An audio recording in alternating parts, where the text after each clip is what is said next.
Quand tu commences à avoir confiance en toi, tout change. C'est comme si un interrupteur s'allumait à l'intérieur. Ta voix gagne en fermeté, ton regard dégage de la sécurité, ta posture irradie de la présence. Soudain, tu marches avec une conviction si claire que le monde n'a pas d'autre choix que de répondre. Les gens le remarquent, ils le ressentent. Certains pensent même que c'est de la magie. Mais ce n'est pas de la magie, c'est la confiance en soi. Et quand elle s'éveille, elle semble presque illégale. Tu traverses les obstacles, affrontes les tempêtes et conquiers ce que tu désires avec une telle clarté que les autres se demandent, comment a-t-il fait? D'où lui vient cette force? Hier encore, il semblait si incertain. La vérité, c'est que cette force était déjà en toi, simplement endormie. Et c'est précisément ici qu'intervient la sagesse stoïcienne. Les stoïciens entraînaient leur esprit non pas pour rester prisonniers du doute, mais pour croître. Car la confiance n'est pas un don, ni un hasard, ni une faveur du destin. C'est une pratique, une décision, une discipline mentale.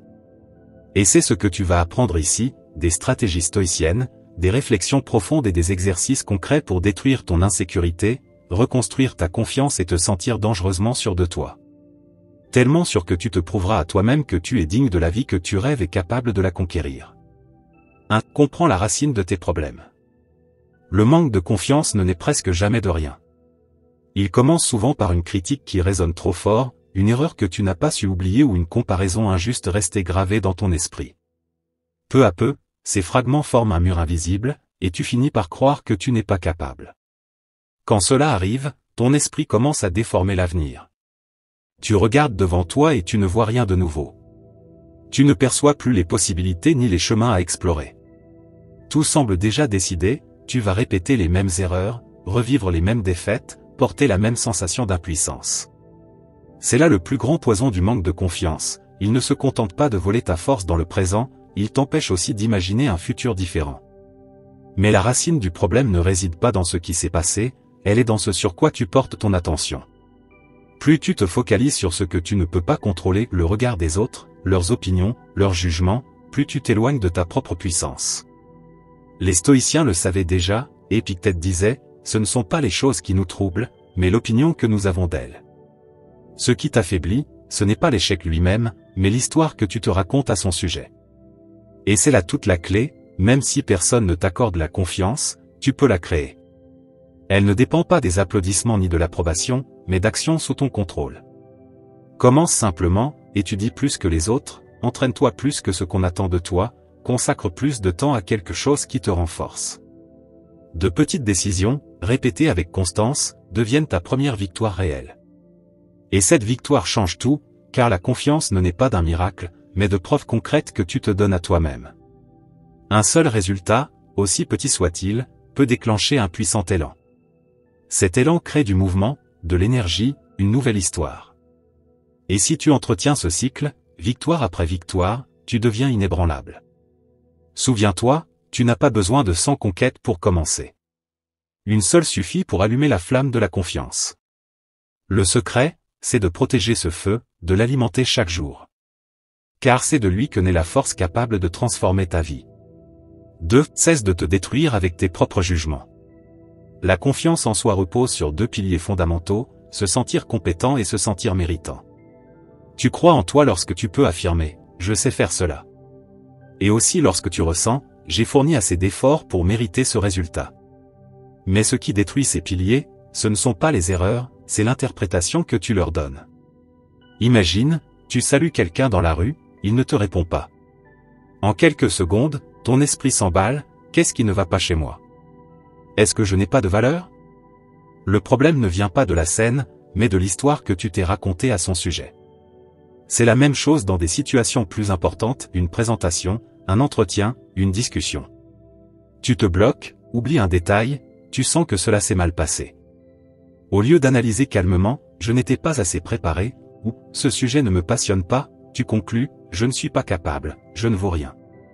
Et quand ces pensées se répètent, elles cessent d'être de simples jugements pour devenir ton identité. Tu assembles le puzzle de ton image personnelle uniquement avec les pièces négatives, chaque rejet, chaque critique, chaque échec mal interprété devient une pièce de plus. Et après des années de ce processus, le portrait que tu vois de toi-même est déformé, incomplet, fait uniquement de défauts. La science le confirme.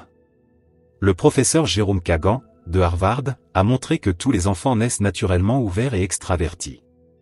C'est à travers les expériences douloureuses, les rejets et les mauvaises interprétations que l'insécurité s'installe. Mais souviens-toi, ce n'est pas l'expérience qui te définit, c'est le jugement que tu portes sur elle. Et ce jugement, tu as le pouvoir de le révoquer à tout moment. La confiance ne se perd pas dans les faits, mais dans les conclusions que tu tires d'eux. C'est l'une des plus grandes clés du stoïcisme, le pouvoir du jugement. C'est lui qui décide si une expérience devient une prison ou une leçon. Le même événement peut être vu comme un échec humiliant ou comme une précieuse leçon, la différence ne vient pas des faits, mais du filtre par lequel tu regardes. Si ton esprit est un labyrinthe où toutes les flèches pointent vers l'échec, tu peux avoir la sortie sous les yeux et ne pas la voir.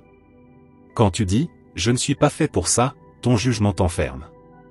Mais quand tu dis « c'était difficile, mais je peux m'améliorer », ton jugement te libère. C'est le même événement, simplement raconté différemment. Et c'est exactement là que tu dois agir. Ne laisse plus la vieille narration te diminuer. Décide de reconstruire ta confiance sur la base de la vérité, les erreurs ne sont pas des preuves d'incapacité, mais des marches d'apprentissage. La compétence se gagne avec la pratique, le mérite avec l'effort. Et ces deux choses sont entièrement sous ton contrôle. Répète-le intérieurement, aujourd'hui, je choisis d'entraîner ma compétence et mon mérite. Car chaque fois que tu changes ton jugement, tu récupères un morceau de ta force. 3. Reconstruis tes croyances. Parfois, le plus grand ennemi ne se trouve pas à l'extérieur, mais à l'intérieur de ton propre esprit. C'est cette voix qui surgit dans les moments d'échec, de rejet ou de honte, et qui murmure « Tu n'es pas assez bon, tu n'y arriveras jamais ». Cette voix semble convaincante, mais elle ne dit pas la vérité. Ce n'est qu'un reflet déformé, une illusion répétée tant de fois qu'elle finit par paraître réelle. Imagine-la comme une alarme trop sensible, elle se déclenche même quand il n'y a aucun danger. Tu te trompes une fois, et ton esprit t'alerte, n'essaie plus. Tu es rejeté, et la voix résonne, ne te montre plus. Son intention est de te protéger, mais le résultat est qu'elle t'enferme. Car ton cerveau ne cherche pas à te rendre heureux, il cherche à te maintenir en sécurité. Et lorsqu'il associe une douleur à une action, il crée un mécanisme de défense, la croyance limitante. Une croyance limitante agit comme une chaîne invisible. Tu avances, oui, mais jamais trop loin. Et le plus cruel, c'est que cette chaîne ne vient pas des faits eux-mêmes, mais de l'interprétation que tu leur as donnée. Pense Y, une présentation ratée ne veut pas dire « je ne suis pas fait pour parler en public », mais simplement « j'ai besoin de mieux me préparer ». Une relation qui s'achève ne signifie pas « personne ne m'aimera », mais « cette expérience m'a montré ce que je dois apprendre pour aimer avec plus de maturité ». La douleur ne réside pas dans l'événement, mais dans l'étiquette que tu lui colles. C'est là la clé. Les stoïciens le savaient, Marc Aurèle écrivait « Notre vie est ce qu'en font nos pensées ». La voix critique qui te diminue n'est pas la réalité. Ce n'est qu'un ensemble de pensées répétées jusqu'à devenir croyance. Briser ce cycle est simple, mais puissant. Première étape, détecte l'émotion. Demande-toi, qu'est-ce que cette situation réveille en moi? La peur du rejet? La honte d'échouer? La colère de ne pas contrôler? Nommer ton émotion, c'est allumer une lumière dans une pièce obscure. Soudain, tu vois ce qui te dominait sans que tu t'en rendes compte. Deuxième étape, identifie l'origine.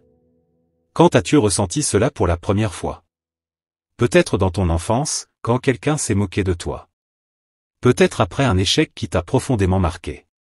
Ce souvenir ne définit pas qui tu es aujourd'hui, mais tant qu'il reste inconscient, il continue de guider tes pas en silence. Troisième étape, réinterprète. Chaque erreur peut être racontée de deux manières, comme une condamnation ou comme un apprentissage. Si tu as échoué en public, cela ne signifie pas « je suis nul », mais « je dois mieux me préparer » ou « cette expérience m'a montré un point à améliorer ». La réalité ne change pas, mais la manière de la raconter change tout. Quatrième étape, transmue. La douleur contient de l'énergie. Cette énergie peut t'écraser ou te propulser. Au lieu d'utiliser ton échec comme punition, transforme-le en carburant. Dis-toi, cela m'a fortifié. Cela m'a entraîné. Cela m'a préparé pour le prochain défi. C'est comme prendre une brique de ta prison et la poser dans les fondations de ta forteresse. C'est transformer une cicatrice en armure. Ce qui te faisait honte devient la marque de ta résilience. Tout se résume à une seule question, quelle histoire choisis-tu de te raconter? La narration peut être une prison ou un tremplin. Elle peut te briser ou te forger. Le choix t'appartient.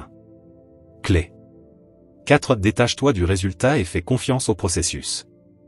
Le plus grand ennemi de ton succès n'est pas l'échec, mais l'attachement au résultat. Depuis l'enfance, on nous a appris à mesurer notre valeur selon ce que nous obtenons, pas selon ce que nous apprenons. Une mauvaise note n'était jamais juste, je me suis trompé sur quelques réponses, mais devenait, je ne suis pas bon en maths. Un rejet n'était pas, l'autre personne n'était pas disponible, mais, je ne vaux rien. Cette distorsion t'accompagne encore aujourd'hui. Tu travailles sur un projet, et si tu bloques, tu conclus, je ne suis pas fait pour ça. Tu parles à quelqu'un, on te dit non, et tu penses, je n'ai pas de valeur. Le problème ne vient pas des faits, mais du poids que tu leur donnes. La confiance, elle, ne naît pas de quelques succès isolés, mais de la répétition juste et constante. Te sens-tu nerveux quand tu te brosses les dents? Bien sûr que non. Pourquoi? Parce que tu l'as fait des milliers de fois. C'est la pratique répétée, jour après jour, qui crée une sécurité inébranlable. Et cela vaut pour toutes les sphères de ta vie. Quand tu lâches ton attachement au résultat et que tu te concentres sur la discipline de la répétition, tout change. Il ne s'agit plus de penser, il faut que je réussisse pour prouver ma valeur, mais de décider, je vais répéter jusqu'à devenir fort, jusqu'à devenir compétent. À ce moment-là, le contrôle cesse d'appartenir au hasard et revient entre tes mains dans les heures d'études, les entraînements répétés, les conversations courageuses, les pages lues, les attitudes pratiquées.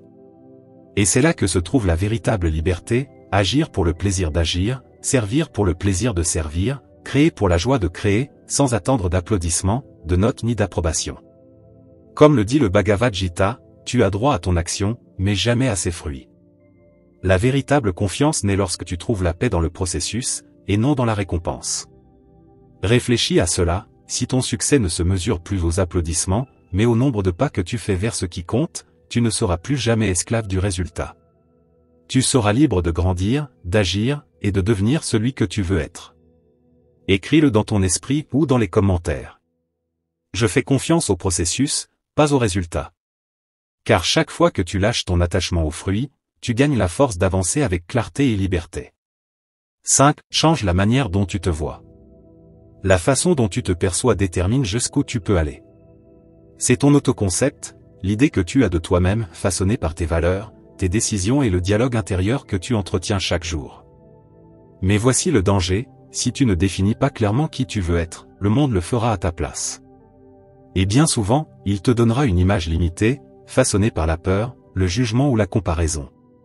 Pense à ton autoconcept comme à un contrat sacré que tu signes avec toi-même. Un accord inébranlable qui dit, voici les actions que je m'engage à accomplir chaque jour, car elles font partie de mon identité. Peu importe la fatigue, peu importe l'opinion des autres. Si c'est écrit dans ton contrat, tu le fais. C'est ce compromis envers toi-même qui construit la véritable confiance. Quand tu penses, parles et agis en cohérence, tu peux enfin dire avec conviction, je me fais confiance. Car l'une des plus grandes sources d'insécurité n'est pas l'échec, mais l'incohérence, ressentir une chose, promettre autre chose, et agir à l'opposé. Cette fracture intérieure ronge l'estime de soi bien plus vite que n'importe quelle critique extérieure. La psychologie appelle cela la dissonance cognitive, et c'est l'un des plus grands voleurs de confiance. C'est pourquoi la confiance ne naît pas de belles paroles, mais de gestes concrets. Tu n'as pas besoin d'attendre la motivation pour agir, tu dois agir pour éveiller la motivation. Imagine, tu te réveilles fatigué, sans énergie, sans envie. Si tu attends que la motivation arrive, tu risques de rester immobile toute la journée. Mais si, malgré tout, tu décides d'agir comme la personne que tu veux devenir, tu te lèves, tu accomplis une tâche, tu respectes ton contrat intérieur. Et alors, quelque chose change en toi, l'énergie apparaît, la confiance grandit, et ton esprit comprend, je peux compter sur moi. Voilà la puissance de l'autoconcept. Tu n'as rien à prouver au monde. Tu dois seulement te prouver à toi-même que tu es fidèle à ce que tu as choisi d'être. Et si cette leçon résonne en toi, répète-le comme un engagement, j'honore le contrat que j'ai passé avec moi-même. Car chaque fois que tu agis en accord avec ton identité, tu renforces une confiance que personne ne pourra jamais ébranler. 6. Agis pour devenir. Tu n'attends pas d'être pour agir. Tu agis pour devenir. C'est ce principe simple qui transforme les rêves en réalité. Tu le fais d'abord, et ensuite tu deviens cette personne. Mais la plupart tombent dans le piège inverse. Quand j'aurai confiance, j'agirai. Quand j'aurai réussi, je me comporterai comme quelqu'un de confiant. Pourtant, la vie ne fonctionne pas ainsi. Si tu attends d'avoir pour commencer, tu ne commenceras jamais. L'ordre naturel est différent, tu agis, tu persistes, tu prends ta place, et alors ton identité te suit. Chaque jour, pose-toi la question essentielle, cette action, cette pensée, cette décision, sont-elles alignées avec la personne que je veux devenir? Si la réponse est oui, tu avances dans la bonne direction. Si c'est non, ajuste immédiatement ton attitude. Car chaque choix que tu fais est un brique dans la construction de ton moi idéal.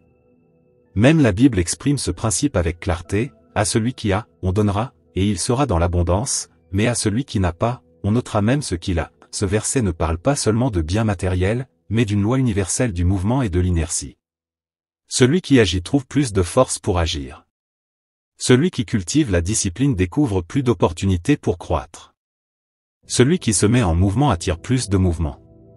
À l'inverse, celui qui se cache, s'accroche à sa peur, ou attend la condition parfaite pour commencer, perd même le peu qu'il avait, car l'inertie détruit tout. C'est comme un muscle, si tu l'utilises, il se renforce. Si tu le laisses inactif, il s'affaiblit. La vie fonctionne de la même façon.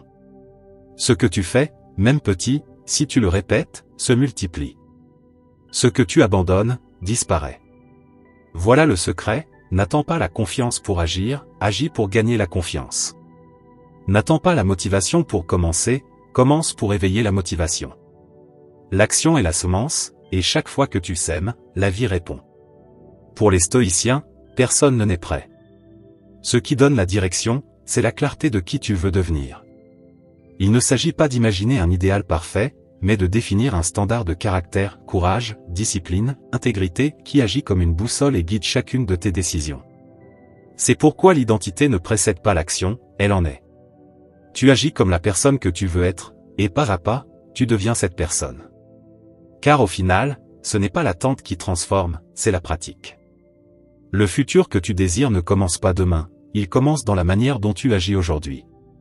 C'est construit une mentalité de discipline. Combien de fois as-tu promis de changer, de t'entraîner, d'étudier, d'arrêter de procrastiner, pour finalement abandonner après quelques jours? C'est l'une des blessures les plus profondes, réaliser que tu ne peux même plus faire confiance à ta propre parole. Chaque fois que cela se produit, ton esprit enregistre un message, ce que je promets, je ne le tiens pas, et lorsque ce message se répète, la confiance en soi s'effondre. La discipline est le chemin du retour. Imagine-la comme un compte bancaire de confiance, chaque engagement tenu est un dépôt, chaque excuse est un retrait. Quand ton solde est bas, tu doutes, tu te sabotes, tu perds foi en toi-même. Quand il est élevé, tu marches avec assurance, parce que tu as des preuves, pas seulement des intentions. Un fleuve ne traverse pas la roche parce qu'il est fort, mais parce qu'il ne cesse jamais de couler. La discipline, c'est ce courant constant, de petites actions répétées chaque jour qui finissent par ouvrir un passage là où tout semblait impossible. Ce n'est pas du spectacle, c'est de la constance. Ce n'est pas de la chance, c'est de la direction. Pour les stoïciens, cela portait un nom, la maîtrise de soi. Le respect de soi ne naît pas de belles phrases, mais du fait d'agir en accord avec ce qui est juste, surtout quand il serait plus facile d'abandonner. La confiance que tu cherches n'est pas la cause de la discipline, elle en est la conséquence. Quand tu tiens ce que tu décides, ton esprit apprend, je peux compter sur moi. Marc Aurèle disait, les personnes sans discipline n'ont ni respect ni amour pour elles-mêmes, car elles acceptent de vivre en dessous de ce dont elles sont capables. Pense à un professionnel au talent exceptionnel, quelqu'un qui pourrait atteindre des sommets impressionnants, mais qui manque de constance. Il commence un projet avec enthousiasme, puis abandonne à la première difficulté. Il fait de grands plans, mais remplace vite l'engagement par des distractions faciles. Le résultat? Ce qui aurait pu devenir grand devient une promesse non tenue de plus. C'est comme vivre de retrait sans jamais faire de dépôt. Tôt ou tard, le solde tombe à zéro et avec lui, la confiance en soi. Le plus cruel, c'est que ce n'est pas le monde qui le limite, mais lui-même. Le manque de discipline ne vole pas seulement les réussites extérieures, il vole le respect intérieur, la certitude d'avoir pu être davantage. C'est ainsi que s'installe un autodégoût silencieux, non pas par manque de talent, mais par manque de constance. Sans discipline, tu te sabotes, tu te rétrécis. Mais chaque fois que tu tiens un engagement, même en silence, tu fais un dépôt dans le compte de ta confiance. Peu à peu, le solde augmente, et avec lui grandit la certitude que tu peux atteindre n'importe quel objectif. La discipline n'est pas une punition. C'est le plus grand acte de respect envers la personne que tu choisis de devenir. Et plus tu honores ce respect, moins le monde parvient à t'intimider, car à l'intérieur, tu es déjà inébranlable. Au final, ce n'est pas la confiance qui crée la discipline, c'est la discipline qui crée la confiance. 8. Travaille sur toi-même pour sortir de l'ordinaire. La faiblesse la plus dangereuse n'est pas celle que tu affrontes à l'extérieur, mais celle que tu nourris en toi, l'accommodation. Elle ne crie pas, elle ne fait pas peur, mais elle te vole lentement ta force, jour après jour, jusqu'à ce que tu te réveilles en réalisant que tu n'as vécu que la moitié de ce que tu pouvais. La médiocrité est sournoise. Elle se déguise en routine, en confort, en excuses apparemment innocentes. Tu ne remarques pas quand elle commence, mais soudain, tu es piégé dans le même cycle. Des jours identiques, des gestes répétitifs, et la conviction que c'est normal. C'est comme un lac immobile, à première vue, il semble paisible, mais sous la surface, il s'enlise, perd sa clarté et sa vie. Plus il reste stagnant, plus il devient difficile de voir au-delà de la surface. Peut-être as-tu déjà ressenti ce poids, cette gêne de savoir que tu pourrais être plus, mais de rester coincé au même endroit. Chaque fois que tu acceptes de vivre en dessous de ton potentiel, tu renforces cette prison invisible. Pense à un oiseau né en cage. Il n'a jamais connu d'autre horizon que les barreaux. Et lorsque la porte s'ouvre enfin, il hésite à s'envoler. Non pas parce qu'il ne le peut pas, mais parce que son esprit s'est habitué à la limite. Ainsi vivent beaucoup de gens, prisonniers de schémas étroits qui n'existent que parce qu'ils n'ont jamais osé agir avec confiance. Les stoïciens rappelaient que l'excellence n'est pas un don, mais une pratique. Il ne s'agit pas d'attendre que le monde t'oblige à changer, mais de prendre la décision radicale de ne plus vivre en pilote automatique. Alors, si tu sens que la médiocrité t'enveloppe, pose-toi cette question directe, dans quel domaine de ma vie me suis-je installé ? Peut-être au travail, en faisant juste assez pour ne pas être critiqué. Peut-être dans ta santé, en reportant les changements que tu sais nécessaires. Peut-être dans ton esprit, en répétant de vieux schémas qui ne te mènent nulle part. La sortie ne réside pas dans une grande inspiration, mais dans l'action immédiate. De petites décisions peuvent briser le cycle, 5 minutes d'exercice quand ton esprit veut t'abandonner, terminer enfin cette tâche que tu repousses depuis des mois, ou prendre cette décision que tu sais ne plus pouvoir éviter. La médiocrité ne survit que là où règne le conformisme. Et la confiance ne naît pas du confort, elle naît du mouvement. Le moment de rompre avec la banalité, ce n'est pas demain, c'est maintenant. Écris-le comme un engagement, aujourd'hui, je romps avec la médiocrité. Parce que vivre dans la faiblesse, c'est choisir de rester petit. Mais agir, même par de simples pas, c'est choisir de sortir de la cage, de traverser le lac stagnant, et de retrouver la confiance de celui qui a décidé de ne plus jamais se contenter de moins que ce qu'il peut devenir. 9. Libère le potentiel que tu caches encore. Ta plus grande faiblesse n'est pas la peur de l'échec, mais le fait de continuer à dissimuler la force que tu possèdes déjà. Combien de fois as-tu gardé une idée pour toi, renoncé à parler ou à agir, simplement parce que tu as cru que tu n'étais pas capable? Ce silence répété rétrécit ta vie, et avec elle, ta confiance. Mais comprends bien, tout ce dont tu as besoin pour commencer se trouve déjà en toi. Le problème, c'est que tu t'es habitué à ne regarder que tes erreurs, oubliant de voir les ressources que tu portes en toi. C'est comme quelqu'un assis sur un coffre rempli d'outils, se plaignant de ne rien avoir pour construire. Ton potentiel ne surgit pas soudainement, il se libère à travers l'action. Chaque fois que tu affrontes un défi, chaque fois que tu avances malgré la peur, tu réveilles quelque chose qui dormait en toi. C'est ainsi que naît la confiance, non pas en attendant de se sentir prêt, mais en agissant et en te prouvant à toi-même que tu peux. Les stoïciens le savaient.